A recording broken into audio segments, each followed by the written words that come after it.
বিসমিল্লাহির রহমানির রহিম। অনুবাদ: পরম করুণাময় অসীম দয়ালু আল্লাহর নামে শুরু করছি। ৩. প্রেক্ষাপট, শানে নজুল। বিসমিল্লাহের কোনো নির্দিষ্ট ঐতিহাসিক প্রেক্ষাপট বা একক ঘটনা নেই, বরং এটি প্রতিটি ভালো কাজের প্রারম্ভিকা।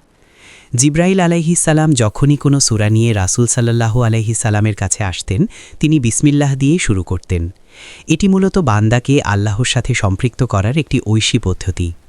অন্ধকার যুগে আরবরা বিভিন্ন মূর্তির নামে কাজ শুরু করত, সেই প্রথা ভেঙে একত্ববাদের ঘোষণা দিতেই এই আয়াতের সূচনা। ৪. বিস্তারিত ব্যাখ্যা ও বিষয়ভিত্তিক আলোচনা। ক.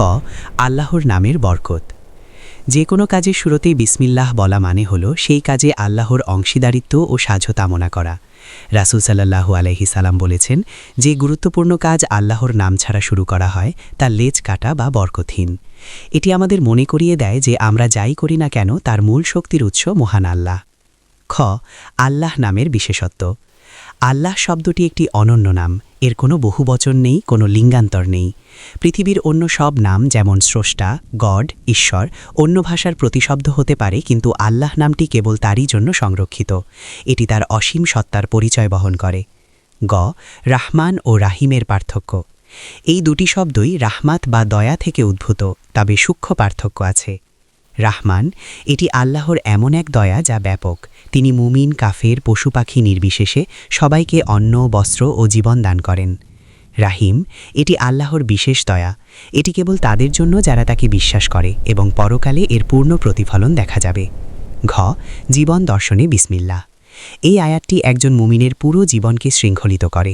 যখন কেউ কোনো কাজের শুরুতেই বলে আল্লাহর নামে, তখন সে পরোক্ষভাবে অঙ্গীকার করে যে কাজটি সে কোনো অসৎ উদ্দেশ্যে বা হারাম উপায়ে করবে না, কারণ আল্লাহর নামে কোনো মন্দ কাজ শুরু করা অসম্ভব। ২. শব্দার্থ। বি. নামে বা দ্বারা বা সাথে। ইসম, নাম। আল্লাহ, সৃষ্টিকর্তার সত্তাগত নাম। আর রহমান, পরম করুণাময়, যিনি সৃষ্টির শুরুতে সবাইকে দয়া করেন। আর রহিম, অসীম দয়ালু, যার দয়া মুমিনদের জন্য পরকালে বিশেষ ও নিরবিচ্ছিন্ন। ৫. সারসংক্ষেপ। বিসমিল্লাহ কেবল একটি বাক্য নয়, এটি ইসলামের সার কথা বা তাওহীদের প্রবেশদ্বার।